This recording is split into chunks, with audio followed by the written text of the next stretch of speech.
episode 5 of Design Tea. I'm on my quest to showcase all the lovely humans of Fearless, so I dragged Jake down here with me. So, hiring, design, where do we want to start? Thanks for having me. I feel quite honoured being sat on this chair. How about we start with, so many designers think that they align to all these different roles, but what they don't realise is that even though you are an end-to-end product designer, sometimes we are looking for specific disciplines and people that sit in that discipline. And I think it's fine, like being an end-to-end designer and applying for all these different roles, but you need to position yourself. So if you're going for a UX design role that has research on it, then let's position your CV and your portfolio so that it speaks to the client. And that's why we've got so many people that are putting a lot of their CVs and portfolios out and they're not getting much in return. Cover letter, yes or no? No. God, no. For me, in contract, I always say to people, forget about a portfolio, because in contract, it's fast paced. The client is only looking at maybe your last 3 projects. I go in with case studies. I'm like, give me your most 3 important case studies that align with this project. Portfolio is great if you're looking for a permanent gig and they want to see, like, you know, what you've been doing since the minute you left college. But contracting, for me, it's fast paced. And I think that I instill that into clients as well, so that they understand that they need to be working at a faster pace to pull in the talent that they need. Yeah, I mean, I think portfolios was one that I guess whenever we were talking about design and hiring, we were always going to come to. I think people put way too much pressure on themselves for portfolios, and I think it done is better than perfect, than never quite finished. Say, for instance, you have your portfolio of 10 years. You're not going to walk into 5 different jobs and it's going to get you every single one of them jobs. And the reason why is because of the style, what you've worked on, when you did it.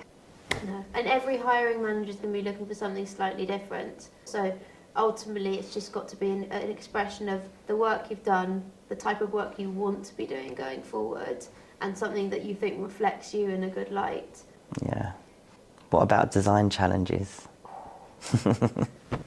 If you're going to do something, offer them a choice. So offer, do you want to do a take-home challenge, or do you want to do an in-person one? And it caters to different kind of mental models, different like neurodiversity and all of that kind of stuff. I think you have to have a really good reason for doing them. I think if you have a very good reason, because maybe you really like them as a person, you are about, say, like 70-80% sure that they could do the role, but there's just one thing missing, then maybe if you do a very particular task, and it's not like, hey, have a look at our website and improve it for us so we can take your free work, but it's really focused on that one thing that you're not sure about. I also think it depends on the size of the company and the process that you're going through. Because I think a lot of people look to, like, the Googles and the Facebooks. God, I sound like my dad, the Google and the Facebook. And they go, oh, well, these very large companies are doing design tasks, so we have to do it as a really tiny agency of like 10 people. You've got to do something that is right for you and your organisation, and not necessarily look at doing something just because others are. Don't be a sheep. I agree. I think permanent placements, then it's something you should be thinking about, because it's someone that you're going to be working with for a long time. Contracting, no. You know, do you want to get this person through the door? Yeah. What are the kind of like best practices, other than kind of taking time, that you would say, like, okay, if you're setting something up?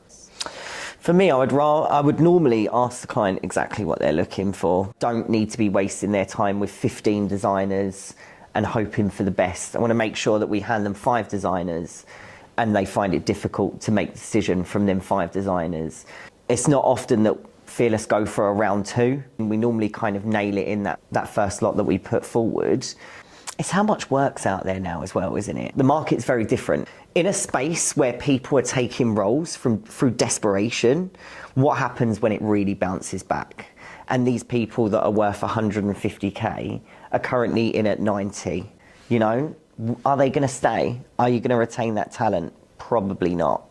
So there's going to be a real shift in the market. if you bring these people in at a time that they realise is really hard to bring in new people, pay them well, treat them right, you're going to earn their trust and they're going to want to stay with you. Yeah. What do you think is going to happen with the market in the next year versus the next, 2 years? I think that this year is going to be steady. I think we're already seeing loads more jobs, loads more being in the tens and not the hundreds. But we're seeing a lot more people being hired. I'm seeing more roles coming through Fearless. I'm seeing a lot more roles coming through clients that we're working with. 2025, I think we'll really start to see the shift in the market again. I think everyone's still a bit scared. Clients are still scared. We've just got to wait for Apple and Google to be like, yeah, it's all good. The world can move. We can keep going. I think it's going to be really interesting to see how we come out of this and whether companies hold on to this scarcity mindset or whether they actually will go back to kind of that more expansive mindset. And to be honest, I think there needs to be a happy ground, because ultimately this massive lull was because people just were way too expansive. And I think that the biggest problem was you had these growing teams and the leaders weren't doing their work to actually show the value and bed these people in properly. So you had these massive teams. At the minute they started looking for cuts, they went, there's a massive team over there, what the hell are they doing? I have no idea what that team's doing, wipe it out. And they were probably doing some good work, but no one had done the legwork to actually kind of prove their value and bed them in.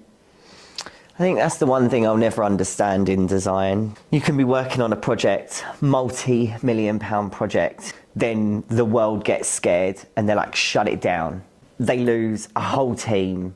The project goes into the archive to be never seen until someone decides they want to pull it out and work on it. And I'm like, what about all the millions that you've put into this? There's opportunity cost to everything. So it's just because you've invested in something, you need to know when to kind of cut your losses than just pumping money in when you're then not going to be able to put the money into something that would drive more value.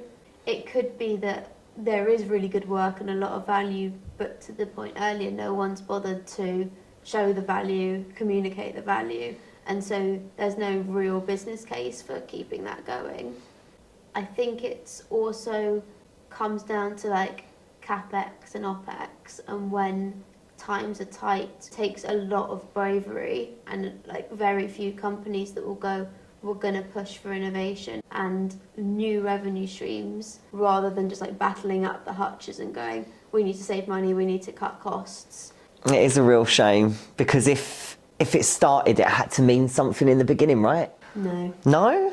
No. When you're in very wealthy times and there's just money flying around, all you need is someone with a loud voice and a bit of influence to get a bit of cash and just set their baby up. And it might be a bit of an ugly baby and it's just something they're passionate about and doesn't deliver a huge amount of value, or it could deliver value but they're so focused on their vision and what they think is right that they go down the path that isn't necessarily the best one. If it starts, you would hope that there's a good business case and value and everything else, but it kind of depends who kick-started it and when it was kick-started. What else do you want to get off your chest? Okay, so ghosting is real. It happens a lot. The reality is that there may be 500 people in that pipeline that have already applied as well. As you go through 500 profiles, can you catch every single one? Probably not. Do you try? I do. Not everyone will. For me, yes, people get ghosted by recruiters all the time. To your point, is it right? No, it's not right. But there's so much that you don't know what's happening behind the scenes. I think what people forget is everyone's human, and you don't hear back from someone in 2 weeks. Whether they're the recruiter or the designer, you have no idea what's going on in their personal life. They don't owe you anything in that sense above themselves, their family, or anything else. Yes, I don't know if I'm talking about you, you will always try and get back to someone and go, I'm so sorry, this has happened, they've been off ill, something's happened, or whatever else. And I think it tells so much about how people react. And it's the same with anything, it's open and honest communication and just making sure, whether it's the hiring manager, whether it's the candidate, that people just, to some degree, know where you stand. So yeah, think about the person on the other end, you know. I love that. I think we will leave it there and wrap it up. Thank you for joining me today, Jake. Thank you for having me. Thank you.